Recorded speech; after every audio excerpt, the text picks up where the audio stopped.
Hola amigos, ¿cómo están? Estamos aquí en nuestra semana de la psicología y hoy en compañía de la doctora Cielo Rojas. Cielo, ¿qué tal esta tarde de domingo, ya noche? Muy bien, gracias. ¿Sí? Muy bien, muy Con lluviosa. mucho frío, Mucho ¿ah? frío. Estamos esperando que más personas se conecten para que nos acompañen en la semana de la psicología, hoy acompañándolo desde sus casas, desde sus viviendas, sus lugares de trabajo, donde ustedes se encuentren, para que podamos compartir un poco acerca de lo que es la neuropsicología y lo que esto significa pues para todos. Entonces, antes que esto, queremos contarle que como colegas, como psicólogos, nos hemos reunido un grupo de amigos, varias personas, con la iniciativa de poder ayudar a muchas personas. Tal vez la psicología es de difícil acceso para muchos bogotanos, para muchos colombianos, para muchas personas, para muchos extranjeros. La idea es que nosotros hacemos estos en vivos para que usted se conecte. Hemos sacado el psicólogo de la casa.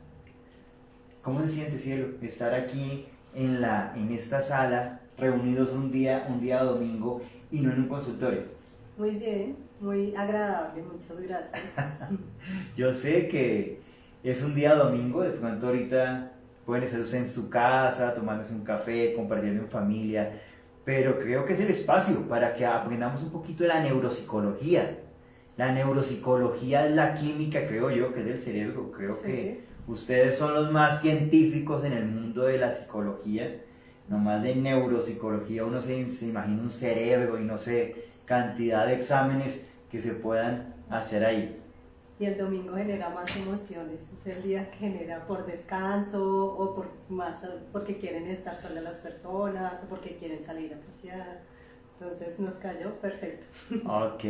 Yo quiero preguntarle a nuestros amigos que nos escuchan y nos están saludando desde allá, ¿qué tal nos escuchamos? Si realmente se escucha o mejoramos un poquito el tema del sonido, que nos informen. Aquí detrás de cámaras también tenemos a Tomás, que es un amigo que nos está ayudando también en el tema de la transmisión para hacerla aún mejor para ustedes. Entonces que nos vayan contando, si ya tenemos mensajes por ahí, Tomás, si nos escuchan. Y bueno, démosle un poquito más de tiempo para que se conecten hoy domingo nuestros amigos y amigas, conocidos. Hoy con la doctora Cielo Rojas, neuropsicóloga. Ella es graduada de la Universidad de La Rioja de España como neuropsicóloga. ¿Sí? Es un magíster, una persona muy estudiosa y muy dedicada a esta ciencia de la psicología.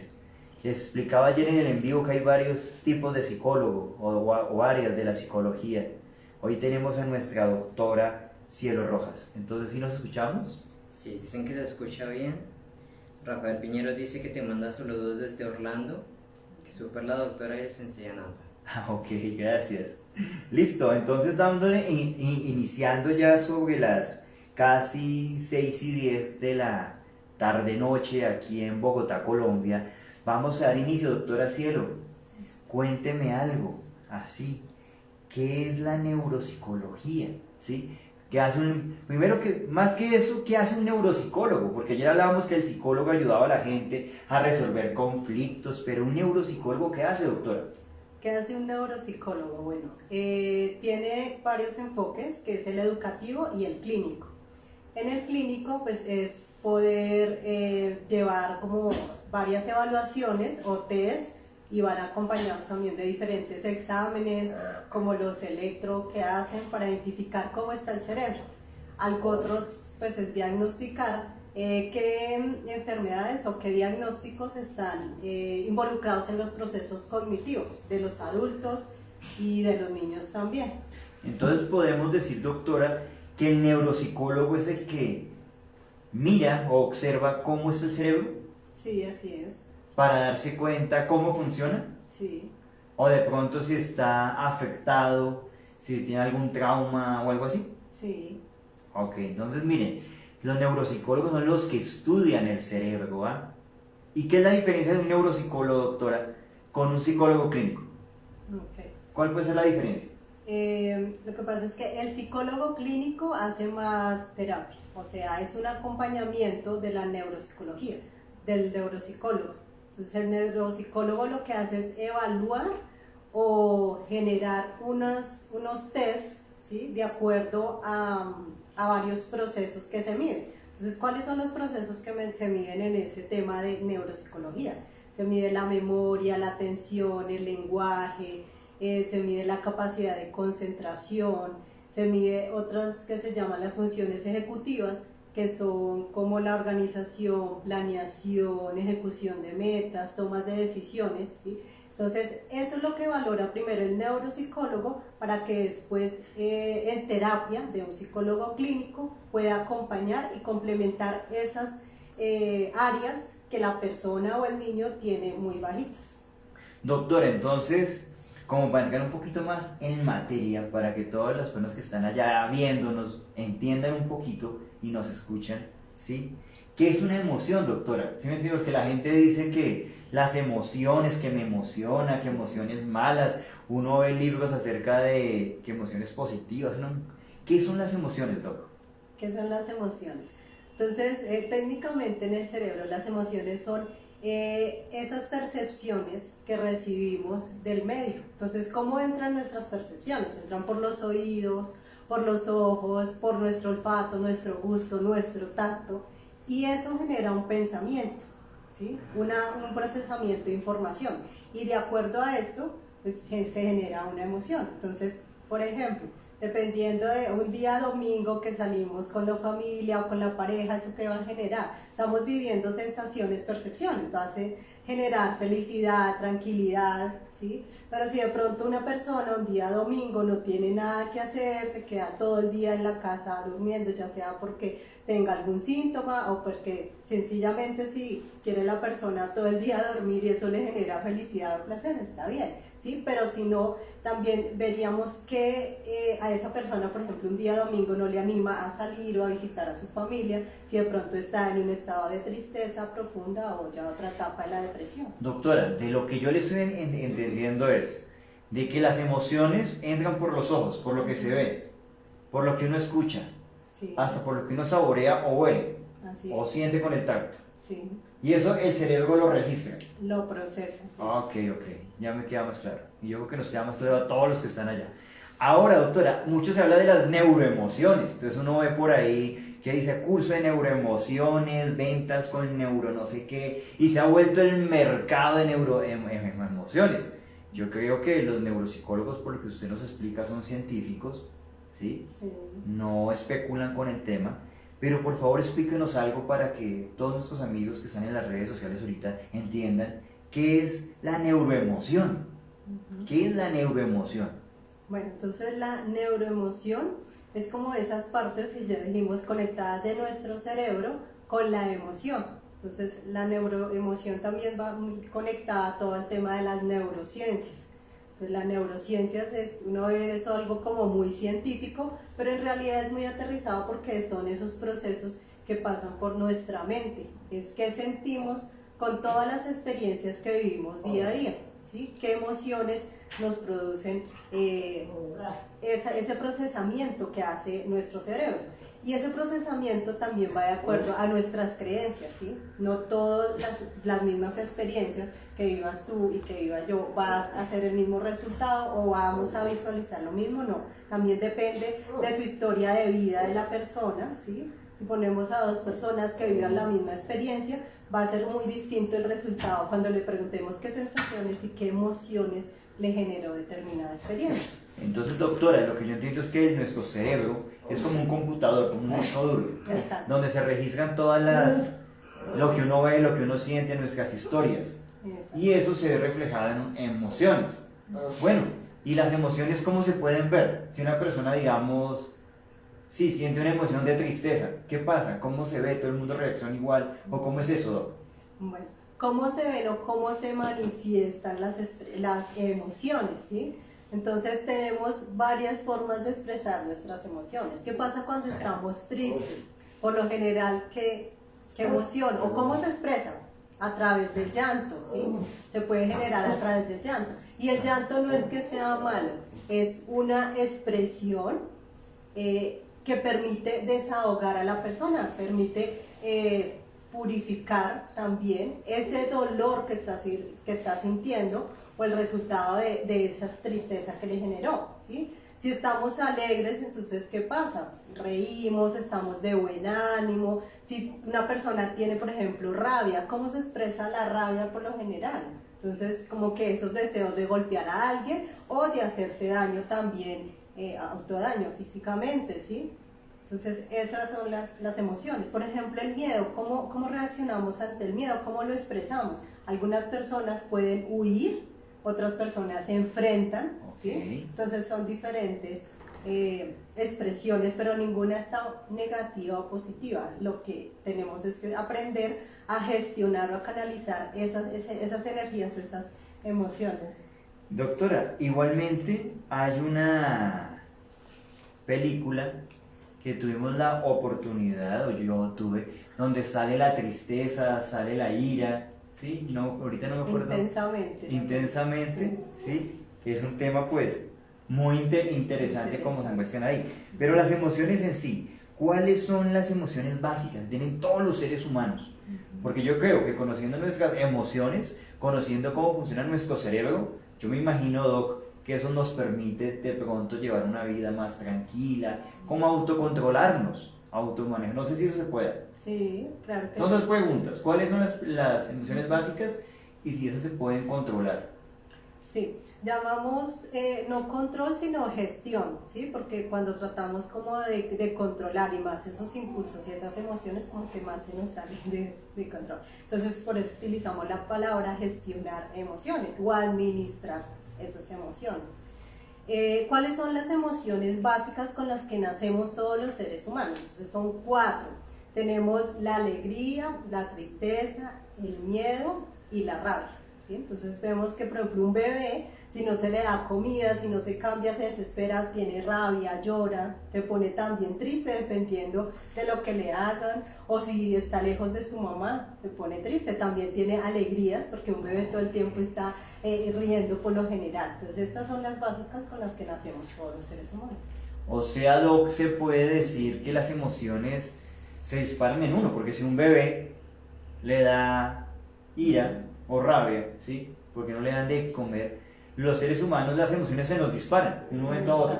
Sí, van atados a algo que se llama nuestro cerebro reptiliano también. Wow, o sea, ahí está la pregunta, porque una vez es explosivo de pronto, porque de pronto uno pierde el control o le da mucha ira o mucha felicidad. Desde la visión de las neurociencias y de la neuropsicología, esa es una explicación. Es bueno que sepan todos ustedes que hay diferentes enfoques de psicología. Desde el enfoque neurocientífico, mejor dicho, las emociones llegan y aparecen porque tenemos aún un cerebro como animal, reptiliano. Y bueno, por ahí en los comentarios se habla que muchos han hablado y se ha especulado de emociones positivas y emociones negativas. Y eso es un tema de pronto que la motivación ha trabajado hace muchos años. ¿Sí? Emoción positiva y bueno, una cantidad de cosas. No quiero hacer más énfasis porque hay que respetar otras formas de hacer las cosas. Pero, ¿existen, Doc, emociones negativas y positivas? Sí, sí existen, sí existen. Y se le pone o se le puede poner la palabra sanas negativas y sanas positivas. ¿Por qué sanas? Porque es bueno sentir la rabia, el miedo, la ira, la tristeza y también la alegría, sentir seguridad, sentir tranquilidad, sentir amor, ¿sí? ¿Qué pasa cuando tratamos de ocultar esas emociones sanas negativas? Es cuando nuestro cuerpo empieza a enfermar, empezamos a somatizar o a guardar, y eso se puede acumular por muchos años porque son eventos que a veces nos enseñan, por ejemplo, que el niño no llore porque entonces parece una nena y que los hombres no pueden llorar. Entonces cuando es un ser humano y es una expresión natural, ¿sí? Entonces cuando crece se le muere un familiar, lo deja la pareja y no puede expresar ese llanto, sino se pone una coraza porque no puede expresar esas emociones. Entonces por eso decimos que son sanas negativas y sanas positivas. Doctora, aprovechando este tema para todos los que nos están viendo en este momento, una sugerencia, una técnica, un consejo, como usted lo quiera tratar. Yo sé que ustedes no dan consejos, sino más técnicas. De pronto para que las personas aprendan a manifestar las emociones. Mucho en el caso de los hombres, que nos dicen los hombres no pueden llorar en una sociedad muy patriarcal. ¿Qué se le puede decir a los que ahorita nos ven, a nuestros amigos de Facebook? Sí, en realidad son herramientas, ¿sí? Lo que damos son herramientas, entonces existe una cantidad de herramientas. Una es muy básica para aprender a gestionar, es la respiración, aprender a manejar la respiración, entonces esto se aprende en técnicas de yoga, el yoga es muy importante para gestionar todas las emociones, no solo la tristeza, el llanto, todas las emociones y también canalizar las emociones positivas, ¿sí? Hay técnicas de mindfulness, de atención plena, ¿sí? Del aquí y el ahora, y el deporte, hacer cualquier clase de deporte, de actividad física es muy importante para poder gestionar todas estas emociones. Entonces nos queda claro, hacer yoga, técnicas de respiración, mindfulness, que es respirar, inhalar, que nace de eso. Entonces tenemos eso muy claro, Doc, gracias por eso. Pero hablando de las emociones sanas negativas y las emociones sanas positivas, ¿cómo influyen en la vida de las personas? Usted nos dice ahorita, doctora, que las emociones negativas son las que uno de pronto siente, no las procesa y se enferma. Sí. Eso es... Esa es una influencia de esas emociones sanas negativas que pueden enfermar nuestro cuerpo, ¿sí? Entonces existe una cantidad de enfermedades y por lo general podemos decir que un 90% de enfermedades han sido somatizadas, ¿sí? Y nuestro cuerpo pero llevan ahí 10, 20 años encapsuladas, ¿sí? Entonces vienen enfermedades muy fuertes, ¿sí? Algunas son genéticas, ¿sí?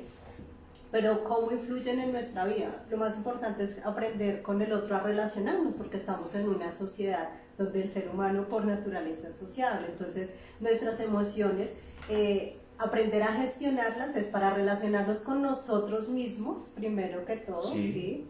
Y poder relacionarnos con nuestros seres queridos, con nuestros amigos, con toda la sociedad.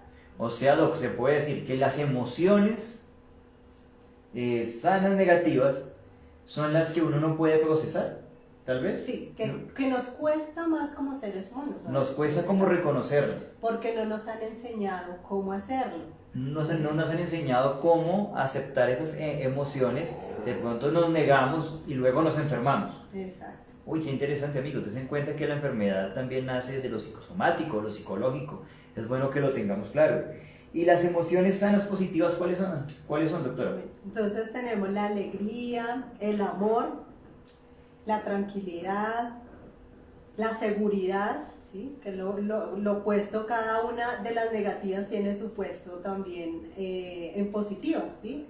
Y las positivas nacen, o sea, es necesario sentir las negativas que generan malestar para volver a sentir las positivas que generan bienestar. Entonces, por ejemplo, tú hablabas, Ananta, de la película Intensamente. Era necesario que la niña sintiera tristeza, sintiera rabia y tuviera recuerdos de su familia para que volviera a la casa. ¿Por qué? Porque es una niña menor de edad, no podría estar fuera de la casa, pero gracias a esas emociones negativas le permitieron volver a entrar en ese bienestar, comprender su familia, ¿sí? Porque habían pasado muchas cosas, se había cambiado de barrio, de sus amigos, todo eso le generaba un descontrol emocional. Doc, entonces Rafael Piñeros nos está preguntando algo. ¿Cuál es, y un saludo para Rafa, sería lo siguiente: ¿cuál es la diferencia entre las emociones, si existe, en hombres y en mujeres? ¿Cuál es la diferencia? Bueno, los hombres por lo general, por ejemplo, en la emoción del miedo, los hombres se enfrentan, las mujeres huimos, ¿sí? Si nos van a robar, ¿qué hacemos? Por lo general corremos, ¿no? Es muy rara la mujer, que también las hay, pero enfrentan, ¿sí? Pero por lo general, en el miedo, la mujer es huir, el hombre enfrenta. En la tristeza, entonces nosotras somos más sensibles a lo que nos dicen, a las palabras. Los hombres a veces son más fuertes, por lo general, en ese aspecto, ¿sí? Eso con las básicas. Está también, de cuáles hablábamos más, de la alegría, la tristeza, la rabia, como por ejemplo la rabia en hombres y mujeres. No sé si son la misma. También depende mucho de la naturaleza de la persona, lo que hablabas ayer del temperamento, del carácter, de la personalidad, ¿sí? Depende mucho de ese tema, porque pueden haber mujeres más agresivas que hombres, ¿sí? todo el tema, por ejemplo, del feminicidio que hay, entonces el hombre tiende a desarrollar más esa fuerza y esa rabia, por lo general. Doctor, usted ha tocado un tema que a mí me interesa mucho como psicólogo forense, pero usted habla acerca, Doc, de las emociones negativas, sanas negativas, que es la rabia, la ira, el temor, el asco, que son emociones que de pronto uno no reconoce y luego le afectan a uno. Pero en el caso, digamos, de la violencia sexual, el caso de un abuso sexual, de un maltrato intrafamiliar, de una pareja que se lastima, que se pegan, o un accidente de tránsito que alguien queda herido, alguien muere, o simplemente se nos fue un ser querido a nosotros y falleció por COVID, o por COVID estamos encerrados. ¿Cómo se ve eso, doctora? ¿Cómo se manifiestan ese tipo? ¿Cómo desde el cerebro esas emociones se viven y cómo nos pueden afectar si no sabemos procesarlas? Sí, nos pueden afectar. Una parte, como ya lo hablamos, enfermándonos más. La otra es la relación consigo mismo, ¿sí? ¿Cómo nos relacionamos consigo mismos? Si a veces nos cuesta relacionarnos con la otra persona y no nos autoconocemos, no conocemos qué nos genera más sensibilidad, en qué momento nos disparan esas emociones negativas, qué es lo que me genera miedo, tristeza, rabia, ¿sí? Y cuando aprendemos a conocernos y aceptarnos, es más fácil poder gestionarlas con el otro. ¿Qué es aceptar una emoción, doctora? Para las personas que están allá. O por lo menos, si yo reconozco que tengo una emoción de rabia o mucha tristeza porque perdí a un ser querido, uno, ¿cómo hago para reconocer que es una emoción que me está haciendo daño? Y dos, doctora, ¿qué debo hacer? ¿A quién debo buscar o qué debo hacer? ¿Qué nos sugiere usted? Entonces, ¿qué es aceptar? Permitirse sentir, o sea, permitirse si tiene la persona ganas de llorar, de gritar, de no coger al otro a patadas, sino existe una técnica también, es que coger una almohada también para desahogarse, ¿sí? Entonces, permitirse sentir, aceptar lo que está sintiendo, que tiene rabia, que tiene miedo, que tiene tristeza, ¿sí? En esa aceptación es como la primera parte. ¿Y cómo cuál fue la otra? Y la segunda, ¿qué hacer, doc? Si yo ¿Qué ya hacer? reconocí, Okay. ya mordí la almohada, ya grité, ya me fui para el campo, lloré, abracé un árbol, sentí todas esas cosas. Ahora, ¿qué debo hacer? ¿Cómo busco ayuda o a quién puedo buscar? ¿Qué nos sugiere usted? Bueno, lo importante es saber a quién dirigirnos. El doctor Ananta ayer nos decía a quién nos podemos dirigir, porque existen cualquier cantidad de profesionales y también de cuasi profesionales, podríamos decir, que están prestos a ayudar. El tema es buscar a una persona indicada, ¿sí? Por lo general en este tema de manejo, gestión de emociones, es un terapeuta o un psicoterapeuta clínico, ¿sí? Que maneje muy bien este tema. Tú hablabas también de la arteterapia, que es otra herramienta también. Entonces es buscar un profesional idóneo que te puede prestar un apoyo de esa salud mental y de esas emociones.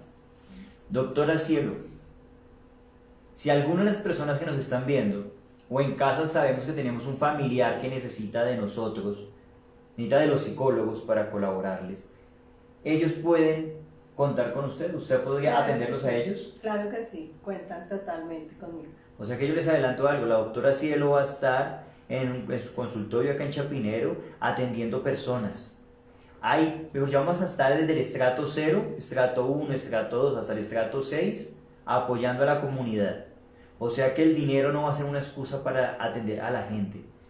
Seguramente ya con su servicio de luz, de agua, mirando su estrato socioeconómico, vamos a mirar cómo le colaboramos para que usted pueda estar al lado de profesionales realmente que se han formado con experiencia para ayudarlos. El fin de esto es educar a la sociedad, doctora, y también que tengan la posibilidad de acercarse a profesionales como lo son usted. Muchas gracias. Otro tema, doctora, que quería hacerle mención es que se dice que el cerebro es una máquina, es como un computador, un disco duro, pero que él funciona con una cantidad de sustancias. Yo he escuchado que la gente habla de serotonina, de dopamina. Bueno, doctora, en sí se hablan de neurotransmisores. De pronto se habla mucho en el tema de la psicología, neuropsicología, neurociencia, psiquiatría, medicina. Pero para el común de las personas, ¿por qué es importante saber, doc, qué es un neurotransmisor? Porque es importante saber. Entonces, todos esos neurotransmisores que nombrabas son unas sustancias que producen naturalmente nuestro cerebro. Entonces, la serotonina, está la dopamina, las endorfinas, la oxitocina.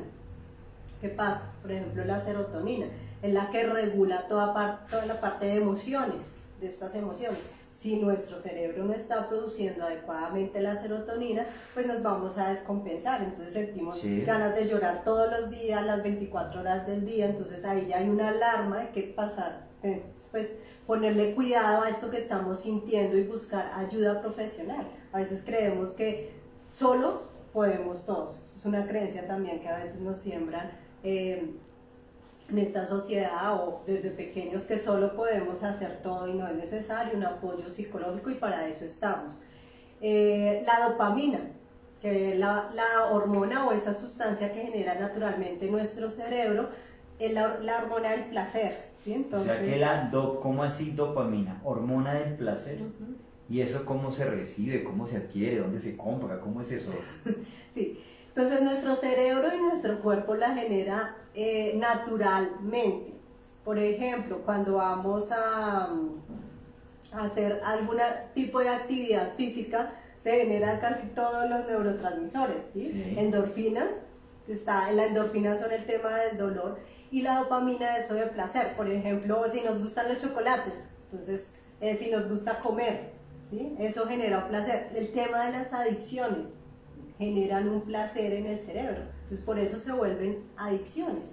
Entonces pasan de ser a veces hábitos negativos a convertirse en adicciones, cuando debemos buscar hábitos positivos, ¿sí? El alcohol, si nos tomamos, no sé, una cerveza en un tema social, una copa de vino, pues no está mal, pero si ya todos los días la persona está tomando, hay una alerta, y eso es lo que debemos reconocer. Si hay una alerta que está pasando, porque la persona tiene deseos de tomar todos los días, ¿sí?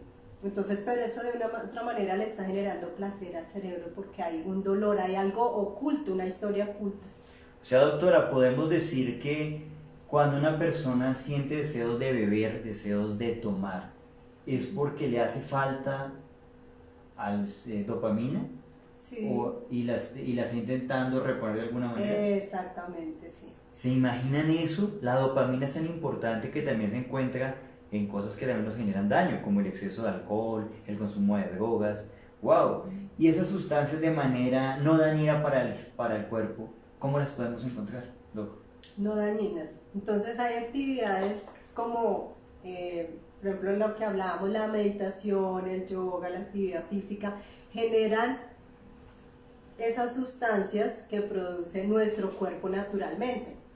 ¿Qué pasa cuando están descompensadas? A veces es necesaria una medicación psiquiátrica o un acompañamiento psiquiátrico, porque está totalmente descompensadas estas sustancias en el cerebro, en el organismo, para poderlas regular nuevamente.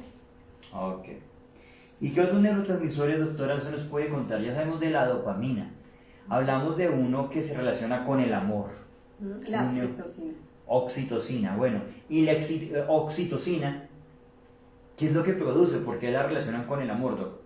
Esa hormona o esa sustancia, ese neurotransmisor, se activa desde que nacemos, desde que la mamá está amamantando al bebé, ¿sí? Desde que nacemos, eso produce oxitocina.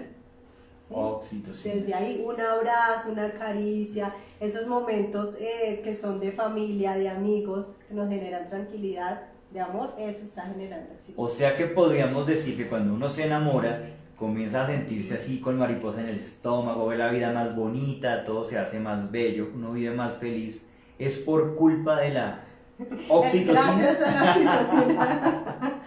Por la oxitocina, ¿se dan cuenta, amigos? La oxitocina, lo importante que es. Y bueno, y si uno no está enamorado, no tiene pareja, tal vez se separó, lo que haya sido, y quiere encontrar oxitocina para estar así, con ese estado así como de tranquilidad, de paz, ¿qué nos puede usted recomendar, doctor? Bueno, está digamos, la primera barrera protectora que existe en la familia, ¿sí? Todos tenemos familia, si no hay familia, hay amigos, ¿sí? Entonces los amigos, la familia forman parte de esa oxitocina que debemos buscar naturalmente si no hay pareja, o muchas personas que en esta cuarentena estuvieron meses encerrados en un apartamento, en una casa solos, ¿sí? Entonces, ¿cómo generaron?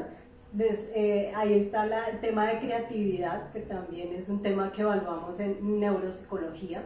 Entonces las videollamadas, llamar a un amigo que está al otro lado del mundo, ¿sí?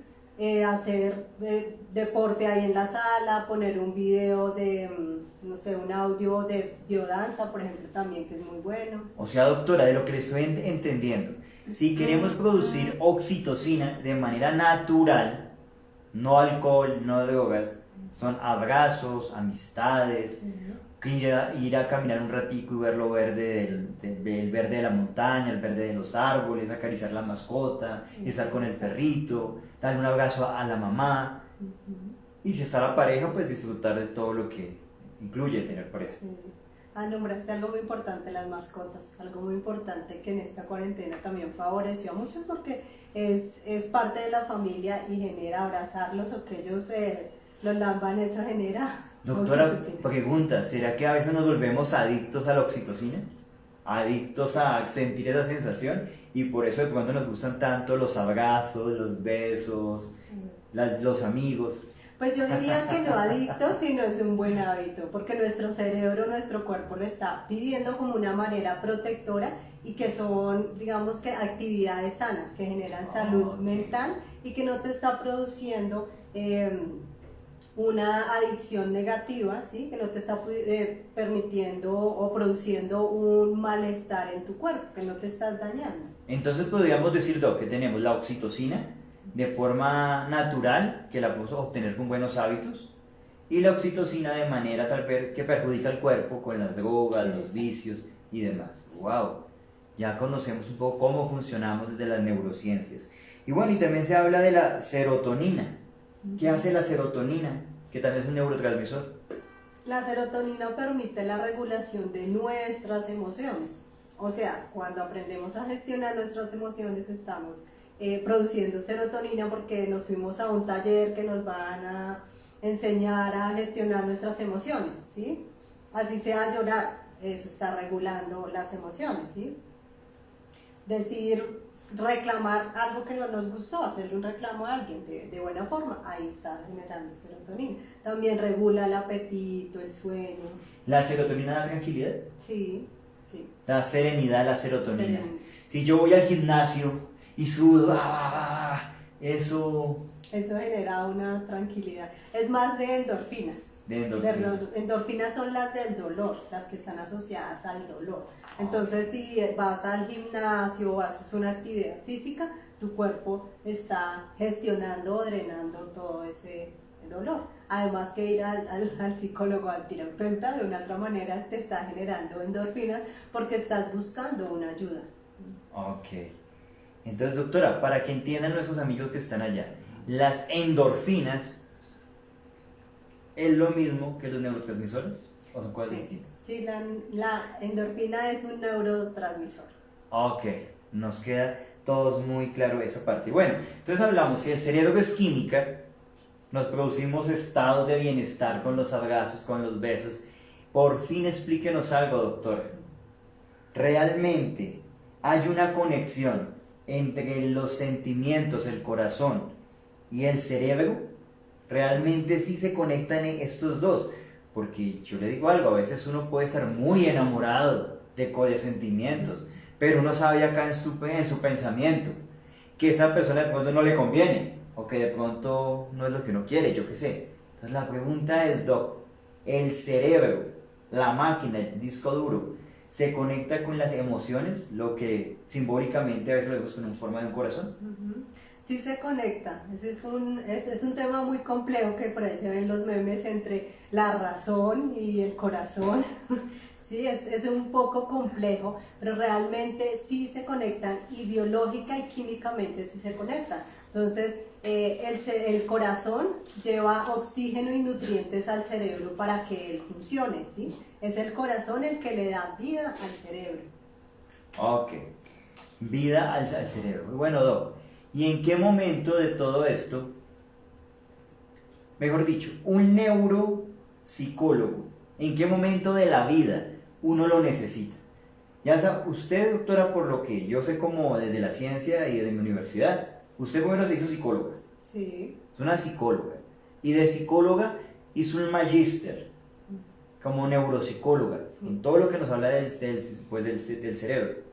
Ya sabemos que un psicólogo nos ayuda a tratar las dolencias del alma, las dolencias del corazón, los problemas internos, a resolverlos para que no suframos. ¿En qué momento una persona no va al psicólogo, sino que llega específicamente al neuropsicólogo? Aclarando algo, la doctora Cielo tiene dos funciones. O tiene su función como psicóloga o su función como neuropsicóloga. Son pacientes distintos, tal vez. Pero ahora es, ¿en qué momento uno llega a un neuropsicólogo?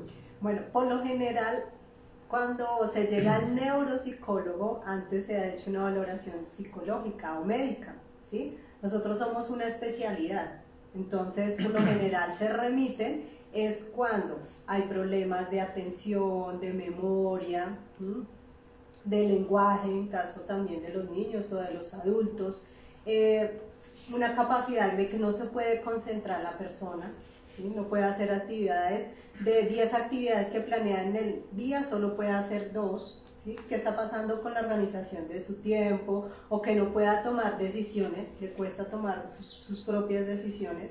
Entonces ahí estamos los neuropsicólogos para hacer una valoración, porque no todas las personas que sufren de memoria o atención va a ser lo mismo. Cada persona como individuo somos únicos, entonces es un programa diseñado solo para esta persona, son personalizados.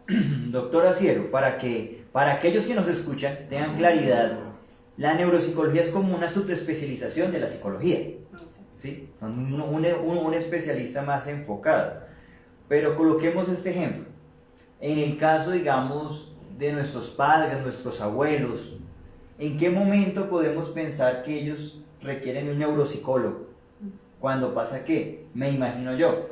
De pronto cuando pierden la memoria, no se sienten ubicados en el lugar donde viven. ¿Qué más, doctora? ¿Se puede saber de eso? ¿En qué momento, para que nuestros amigos sepan, en qué momento necesitan un neuropsicólogo? Sí. Hay como enfermedades ya diagnosticadas como demencia, Alzheimer, entonces por lo general lleva un acompañamiento neuropsicológico, ¿sí? Entonces, como tú lo dices, cuando una persona no se puede ubicar en el tiempo, en el espacio, requiere un acompañamiento neuropsicológico. Si está fallando la memoria, la atención, temas de aprendizajes también, porque toda la vida aprendemos, ¿sí? No solo en la etapa escolar o académica de la universidad, toda la vida estamos aprendiendo. Entonces, si le cuesta recordar, entonces miramos si es de acuerdo a la edad o hay algo, y para eso son otros acompañamientos médicos, neurólogos que hacen un examen de los las resonancias magnéticas para mirar cómo está el cerebro, si hay un daño físico o es netamente cognitivo que se puede superar.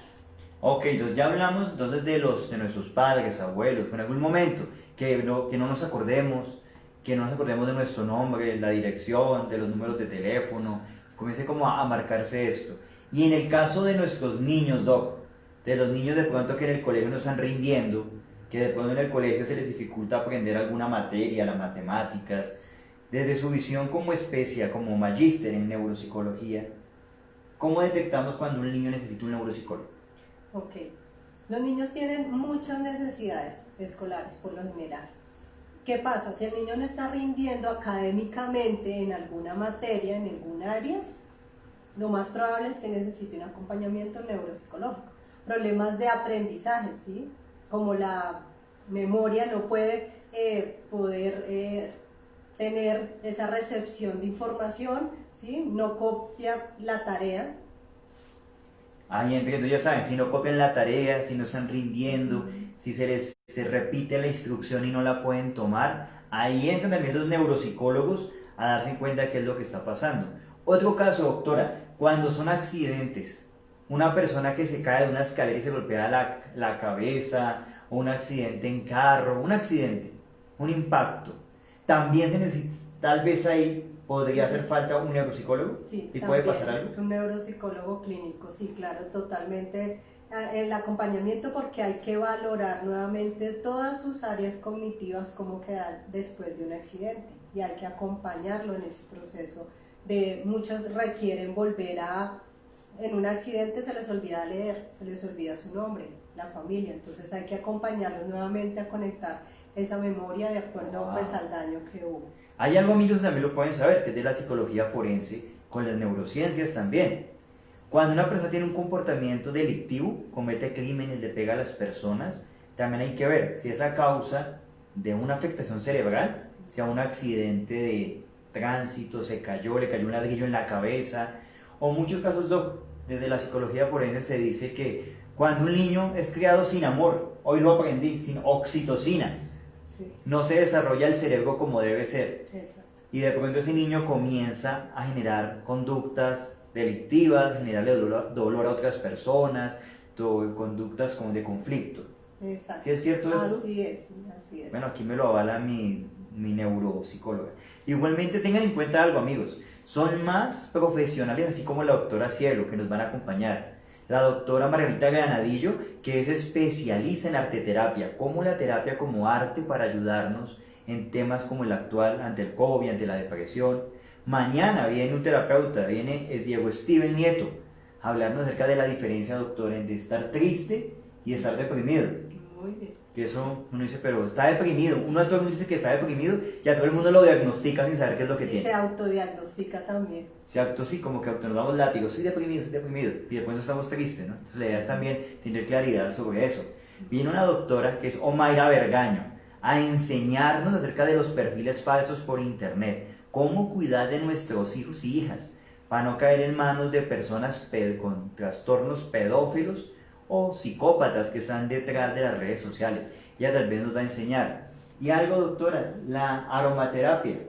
Súper. Dígame algo, doctora, aquí para conectar. La aromaterapia ya nos van a enseñar cómo ayuda para los estados y para las emociones. Pero hablando de los neurotransmisores, aprovechando que usted está acá, la aromaterapia, si uno huele un olor como a sándalo, así como rico, ¿qué pasa con los neurotransmisores? Conectan paz, tranquilidad, por lo general, ¿sí? Hay otras personas que dicen, ay, no me gustan los olores, pero por lo general, los olores o la aromaterapia, por eso es una aromaterapia, es una línea de terapias alternativas, conectan nuestro cerebro a un estado de placer, de tranquilidad, de bajar ese ritmo tan acelerado que tenemos de pensamientos y del día a día que se lleva por lo general. Entonces, Doc, ya nos explicó qué es la neuropsicología, nos explicó acerca de los neurotransmisores, de las emociones, o sea que sí se conecta, pilas, sí, allá ustedes, pilas, sí se conecta el cerebro y el corazón, claro, ya saben, ¿no? Con emociones sanas positivas o sanas negativas, Sí. entonces sí se conectan, claro con eso. Ahora, doctora, se habla de algo que es el tema de la neuroeducación. ¿Qué es eso de la neuroeducación? ¿Eso cómo se come? ¿Cómo es eso? Entonces la neuroeducación está muy enfocada a la etapa escolar, a la etapa de los niños y requieren atención, por ejemplo, cuando hay varias, como decir, la dislexia, que son ese tema que invierte en las letras, los números. Entonces no es que el niño sea bruto, no, realmente hay un problema que hay que ponerle atención. Entonces necesita la neuroeducación, es ese acompañamiento que se hace desde la neuropsicología a toda la etapa escolar. O sea que la neuroeducación puede ser enseñarle a un niño a asumir y cómo a digerir las emociones también. Exacto, sí, también. O sea que decirle al niño no llore, que los hombres no lloran, eso sería algo que la neuroeducación tendría que corregir. Exacto, sí. Ahí estamos Wow. en ese proceso, en esa ola de este siglo. Bueno, Este pues nuevo a eso siglo. le apostamos. Hay algo que yo digo, que mis amigos y mis amigas se comportan como leonas, ¿ah? Y como leones. Por eso en el símbolo del león, en nuestros en vivos, es ese deseo de decir, oiga, no más de lo mismo. Paremos con esos modelos patriarcales y matriarcales de maltrato, de machismo. Vivamos con libertad. Un hombre con cabello largo, un hombre con cabello corto es la misma vaina.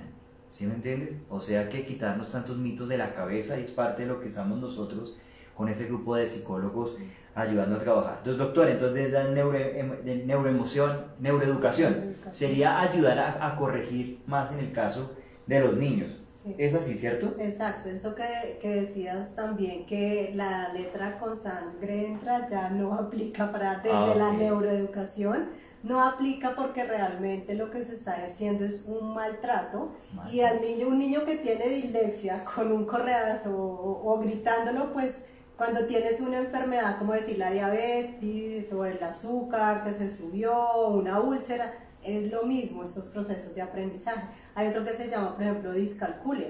Los niños no pueden calcular, tienen problemas de matemáticas, realmente hay algo que podemos apoyarlos como neuropsicólogos y no que el niño es bruto y no sabe contar o no aprendió, no, necesita todo el apoyo familiar y de los docentes. Entonces tenemos claro algo, Doc, que la letra con sangre no entra. Por eso va a venir la doctora Jenny, que es psicóloga, ha trabajado con el bienestar familiar para enseñarnos que no es a punta de golpes. Si el niño tiene dificultad para concentrarse, si lo cogemos a punta del bolinillo o de la correa a la vieja escuela, no estamos ayudando, estamos creando un ser violento. Exacto. Ahí se estarían generando ¿qué neurotransmisores, Doc? O más bien, ¿qué emociones sería la palabra? De las sanas negativas. Ira, miedo, por ejemplo, miedo al estudio. Hay muchos, incluso nuestros padres, abuelos, que no estudiaron porque decían, no, yo tenía un profesor que los profesores pegaban, o sea, daban reglazos y era como un papá. Entonces le cogieron mucho miedo al estudio. Y el estudio es lo más bonito y por eso me gusta tanto, por eso he hecho posgrado, todo porque a mí me gusta mucho el estudio. Pero también depende de educar a esos niños y de cómo ese amor con el que se enseña, ¿sí? Porque también los docentes marcan mucho nuestra vida, ¿sí? Entonces, marcaron las generaciones de nuestros padres y abuelos y ahorita estamos modificando con el tema de neuroemoción, de neuroeducación, todas esas normas que sirvieron en su momento, pero que hoy no. Doctor, entonces podemos hablar de lo siguiente. Ya hay unas preguntas que nos han hecho, ya en el momento pues te las voy a hacer, Doc, nuestros amigos. Pero entonces tenemos claro que en los niños también hay emociones, hay neurotransmisores que debemos cuidar en ellos. Doc, y usted como profesional, de acuerdo a su experiencia, ¿cuáles son esos problemas de aprendizaje que se presentan con mayor frecuencia en nuestros niños? Puede ser que haya tu hijo, tu sobrino, tu nieto, ¿sí? El niño cercano a ti tenga problemas de aprendizaje y los hemos cogiendo a punta de golpes pensando que es perezoso, que el niño es indisciplinado, que es voluntarioso, que era lo que nos decían cuando éramos niños. O sea que desde ese punto de vista, Doc, ¿cuáles son esos principales problemas para que los papitos y mamitas y personas que están allá lo puedan reconocer? Bueno, hay uno que afecta mucho que se llama el TDAH, trastorno déficit de atención e hiperactividad. Entonces, los temas de atención, hay niños que no se pueden concentrar, que necesitan moverse todo el tiempo y esa necesidad pues no les va a permitir poner atención en clase o hacer sus tareas, ¿sí? Estos niños requieren atención, ese es uno de los problemas que se ve más en los niños. Otro problema, como decíamos, la dislexia, discalculia, problemas de memoria. ¿Qué es dislexia? ¿Qué es discalculia, Doc? No, Perdóneme que claro, le pregunte. ¿qué es dislexia? Entonces es cuando los niños invierten las letras o los números, ¿sí? Invierten las frases o escriben, por ejemplo, su nombre al revés. Ok. Entonces, hay grandes personajes de la historia que fueron disléxicos y lo superaron. O sea, cuando estuvieron en su adultez, son grandes como Mozart, Da Vinci, Picasso, inclusive el mismo Einstein fue disléxico. Okay. Y tuvieron en esa época, imagínate qué neuropsicología y acompañamiento tenía y pudieron superar. Por lo general son niños que traen unas grandes capacidades. Doc, ¿y la discalculia qué es? La discalculia es esa, como problema o discapacidad, podemos llamarlo así, de que no se puede calcular, o sea, en general de las matemáticas, que no pueden sumar, contar, restar bien, multiplicar, dividir, todas estas operaciones algebraicas o aritméticas, no les cuesta trabajo poder resolver esos problemas matemáticos. Doc, ¿cómo orientar a los padres y a los profesores para que trabajen con niños con dificultades de aprendizaje? para que el profesor no diga ese es el niño vago, perezoso, indisciplinado, problema. el niño que es hiperactivo y vive entre el salón caminando de una esquina a otra y lo toman como indisciplinado, viendo que puede ser una condición psicológica. Entonces, ¿cómo orientar a esos papitos para que no enciendan a palo, no maltraten, no griten? O esos profesores para que no etiqueten. A mí me etiquetaban de niño, también porque era el niño distinto al resto. Entonces la situación es cómo educar a los educadores y a los papás para que no lastimen psicológicamente ni físicamente a los niños. Lo primero es tener un grado de comprensión, ¿sí? Tanto de los docentes como de los padres. Hay que ser muy comprensivos, amorosos, pacientes con estos niños. Ya después de este en vivo pueden tener la capacidad de identificar qué está pasando con sus hijos o con los niños o los que tienen sobrinos también. Entonces, ser muy pacientes porque es un niño que requiere mucho más amor, mucha más oxitocina, ¿sí? Y si no se está generando adecuadamente, pues hay un problema, ¿sí? Doctora, yo entendí algo. Si es un niño que es carente de oxitocina, hay que darle más amor, hay que subir la oxitocina. O sea que si mi hijo de pronto o sus hijos tienen problemas de comportamiento, un niño, hay que darle más oxitocina. Y de forma natural se la daríamos igual, con abrazos, con besos, con paseos, con caricias. Exacto, sí. Sí, y un acompañamiento, o sea, ya una vez identificado que hay un problema de cómo le está yendo en su estudio, ¿sí? Hay otro que también es el área de sociable, hay niños que son autistas o tienen síndrome de Asperger, que se llama. Entonces estos niños son por lo general muy inteligentes, pero les cuesta socializar también. Entonces los padres, ¿qué pasan? Pues les va bien en el estudio, pero con sus compañeros no se puede relacionar. Doctora, se me ocurre algo también. ¿Existe una sobredosis de oxitocina cuando se le dan muchos abrazos y besos a los hijos o a las personas? Bueno, ya se llamaría como sobreprotección. Ok. Que también tiene otras consecuencias que da para otro en vivo, la doctora. sobreprotección. O sea, todo requiere un equilibrio en la vida. Ok, doctora. Y en esos neurotransmisores también. Amigos, los invitamos a que hagan sus preguntas. Vamos a dedicar este espacio a hacer unas preguntas. Hay una pregunta que nos hacía Erika acerca de si una persona diagnosticada con un trastorno bipolar puede ser tratada desde la neuropsicología. Sí, también requiere un acompañamiento. O sea, hay que ver, primero es un tema muy clínico, del psicólogo clínico, y mirar si la persona está medicada. Hay que regularla primero, ¿sí? Saber cuál ha sido su historia, si está medicada, y claro que puede tener un acompañamiento neuropsicológico también. Amigos, también queremos contarles algo. Los medicamentos psiquiátricos ayudan a regular la química del cerebro en casos muy extremos, pero también se pueden con productos naturales. La hierba de San Juan, por ejemplo, nos ayuda para temas de la depresión, la valeriana para dormir, y son componentes básicos que muchos de estos son extraídos o hacen parte de los medicamentos psiquiátricos.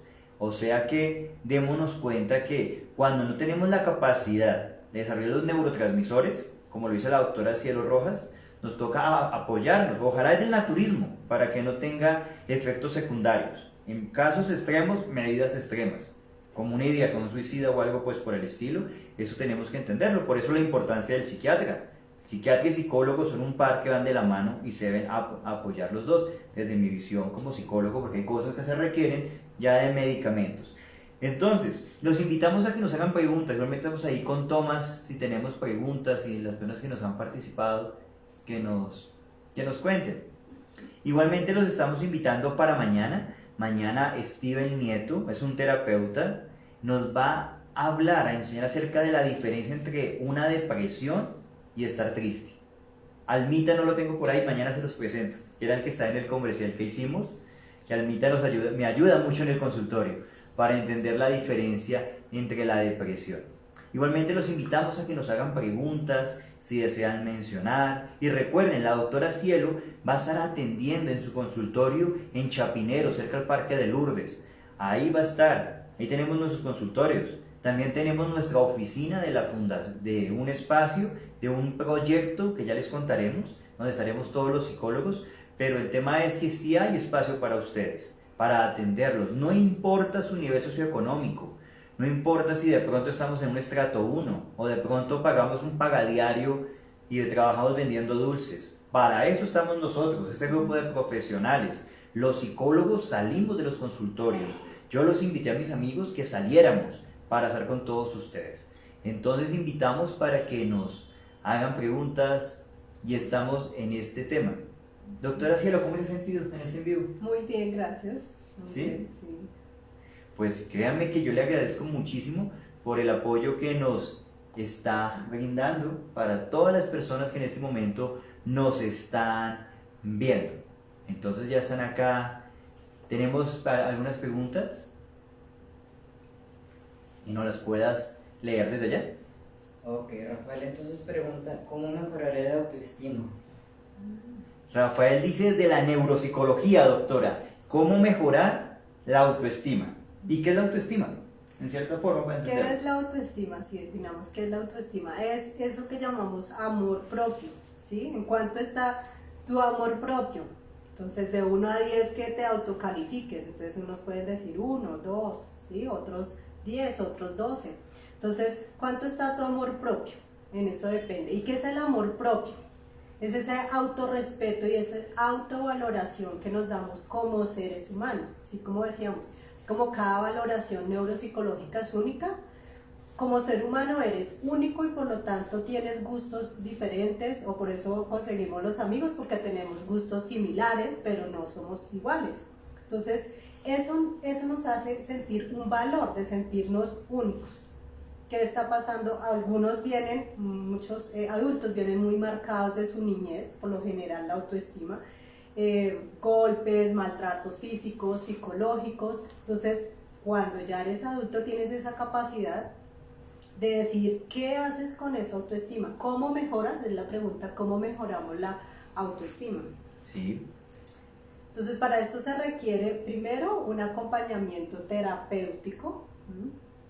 También podemos hacer una valoración neuropsicológica para saber qué áreas de las que ya nombramos están bajas y cómo podemos acompañarte, ¿sí? Pero uno es aceptarte tal cual como eres, tal cual como eres. Y desde ahí se pueden hacer varias modificaciones. Si te cuesta, por ejemplo, socializar, entonces para eso es el acompañamiento terapéutico. ¿Cómo logras hacer empatía? ¿Cómo te da la oportunidad de ir a un taller y conocer gente nueva? ¿Sí?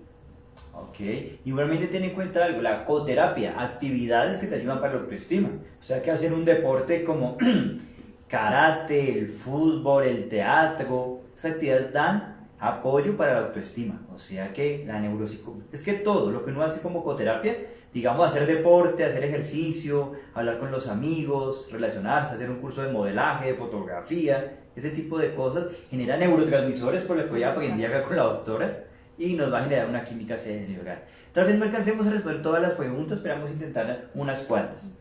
Hablas de coterapia y de talleres, vamos a invitarlos a un taller que tenemos, que voy a dar el 28, el sábado 28, entonces aprovechamos también para invitarlos. El taller se llama Sanando tu útero. Entonces ese útero en las mujeres es nuestro segundo cerebro. También está apto para hombres, pueden asistir hombres. ¿Por qué? Porque un hombre nació también de una mujer. Y allí traemos todas las memorias ancestrales de nuestra madre y de nuestras abuelas. Entonces están todos cordialmente invitados a este Entonces, taller. taller con la doctora, ¿cuándo?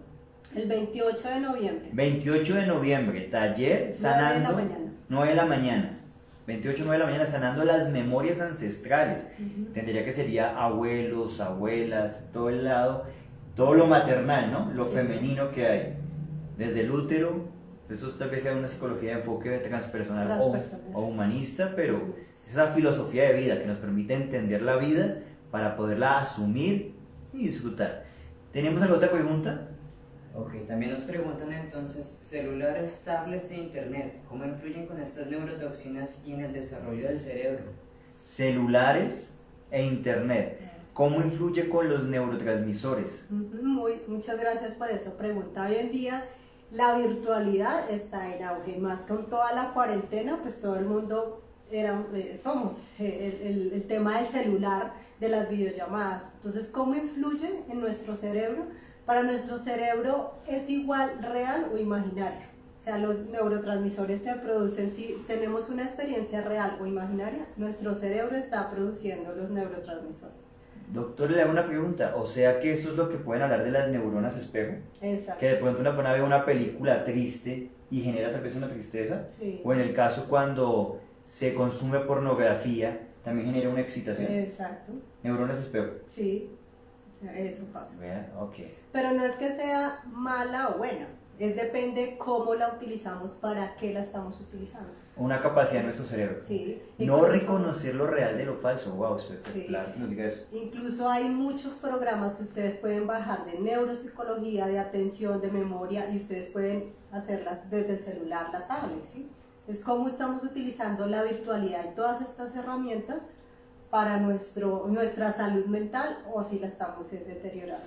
Vamos a responder dos preguntas más porque ya es el tiempo de la doctora. Entiendan que es un día domingo. Ella salió de su casa haciéndonos este favor de compartir con nosotros. Y el resto de preguntas, doctora, le pediría el favor que se las pudiéramos responder por interno a cada una de las personas que nos está acompañando en este momento. Entonces, dos preguntas más, por favor. Ok, la primera entonces, Jimmy Fonseca quiere aclarar este concepto. ¿Nos puedes explicar la diferencia entre el autismo y el síndrome de Asperger, por favor? Autismo, entonces hablábamos de que es un niño, por lo general sean niños que les cuesta relacionarse con las personas, ¿sí? La parte sociable en la que tienen muy baja la capacidad. Y el Asperger es un tipo de autismo pero leve, más leve, ¿sí? Entonces los niños les cuesta también comunicarse de forma verbal y no verbal, ¿sí? Tener amigos, sociabilizar, son muy introspectivos, o sea, todo lo contrario a lo que vemos a los niños con TDAH. Son muy tranquilos y les cuesta más poderse expresar, poder salir. Doctora, yo sé que el tiempo es muy importante. La última y ya podemos terminar y ya terminamos la transmisión. Ok, entonces la última nos dice Alejo. Hoy venden mucho lo del positivismo y las emociones positivas, pero creo que eso se está haciendo enfermizo en la sociedad, porque no le permite a las personas vivir en la realidad y distorsionan las emociones o sentimientos reales. ¿Qué piensan al respecto? Hablan del positivismo. De Jorge Duque. De pronto muchos motivadores. Sí. Pero ¿Qué pasa con el positivismo? Y hay una psicología que se llama psicología positivista. Entonces, no está mal. Lo que pasa es que desde ese positivismo, si aprendemos a ver y aceptar, como hablábamos de las emociones sanas negativas, no estaría mal. Porque si, por ejemplo, hay personas que he atendido en consulta que dicen que toda la vida ha sido una tristeza, toda la vida. Entonces, ¿cómo así que toda la vida ha sido triste? ¿Hay algún suceso en su vida que sea bonito, así sea el nacimiento de un hijo, haberse casado? ¿Hay algún evento que sea, sí? Entonces también parte de cómo nos enfocamos, ¿sí? Hay personas que solo ven el túnel de lo negativo. Entonces con este positivismo a estas personas que son supremamente negativas, pues les va a servir. Pero la ideal es llevar un equilibrio y, como les decía, aceptar las emociones negativas, sanas negativas y sanas positivas. reconocer las emociones, amigos. Recuerden que toda emoción llega, sube y baja. Y de pronto algunas charlas de motivación, de aquellos motivadores tal vez antiguos o algunos, que te animan, te alientan, ¿no, doctora Cielo? El estado dura un momento, genera tremendo la serotonina en la cabeza o la dopamina, pero después seguramente A los disminuye. 3 días ya está. Entonces lo que debemos generar es herramientas, y eso es lo que hacemos desde neuropsicología y los psicólogos, generar herramientas para que la persona se sostenga en el tiempo, ¿sí? Herramientas, o sea que yo doy ese ejemplo, es un entrenamiento. Venga a entrenar con nosotros, a entrenar con los psicólogos, con los neuropsicólogos. Entrene con nosotros para que se mantenga, no una charla de motivación que le dura 2 horas, un día, 2 días, 3 días, no sé, con relación a eso. Igualmente, doctora Cielo, quiero darle muchas gracias, pero antes de despedir nuestro en vivo, quiero invitarlos, Semana de la Psicología, estamos todos los psicólogos reunidos. Aún, si usted es un voluntario, si es un psicólogo que nos está viendo, si es un terapeuta alternativo, fisioterapeuta, tiene formación universitaria, lo invitamos para que se acerque a nosotros, porque nos vamos a tomar todo Bogotá. Iniciamos tal vez por Chapinero como lugar central de la ciudad, pero nos tomaremos todo Bogotá. Vamos a llevar un equipo de psicólogos por los diferentes barrios para atender a la sociedad. Vamos a entrenar a la sociedad en este momento que hay COVID, que tenemos con el tema del COVID, que tanto nos ha afectado psicológicamente. O sea que estamos en ese trabajo. Y mañana les hago la invitación, no se lo pierdan. Miren que es un regalo que les estamos dando a ustedes. Compártanlo con sus amigos, compártanlo con sus conocidos, en sus muros, en sus redes sociales. Mañana viene Steven Nieto, es un terapeuta, es un muchacho muy joven, pero muy estudioso sobre este tema, por eso lo he invitado. Y él va a hablar la diferencia, doctora, en lo que es la tristeza y la depresión. Mañana, lunes festivo, 6 de la tarde, como plan de 6 de la tarde, nos sentamos, traen un cafecito si quiere al lado y se van a dar cuenta ustedes que de pronto estamos tristes, no deprimidos. O de pronto estamos deprimidos creyendo que estamos tristes. O creemos que nuestro familiar está triste y está deprimido y requiere de ayuda. Entonces, en esto estamos muy pendientes para que ustedes nos estén acompañando. O sea que muchísimas gracias por acompañarnos. Entonces aquí ya la doctora Cielo se retiró un segundito, entiéndanlo, está hablando durante una hora, está tomando un poquito para pasar la palabra. Entonces no se lo pierdan, compartan este en vivo, compártanlo, créanmelo que no sabemos a quién estamos ayudando. De pronto muchas de las personas que nos están viendo o que repiquemos esta información, estamos previniendo un intento de suicidio o un suicidio consumado. Estamos evitando una situación tal vez de que una pareja se separe o una persona tome malas decisiones. Está en nuestras manos. Muchas gracias. La Semana de la Psicología continúa. Les agradezco y un abrazo gigante para todos ustedes. Doctora, despídase, por favor. Muchas gracias. Muchas gracias para todos. Una feliz noche. Chao. Feliz noche. Que descanse.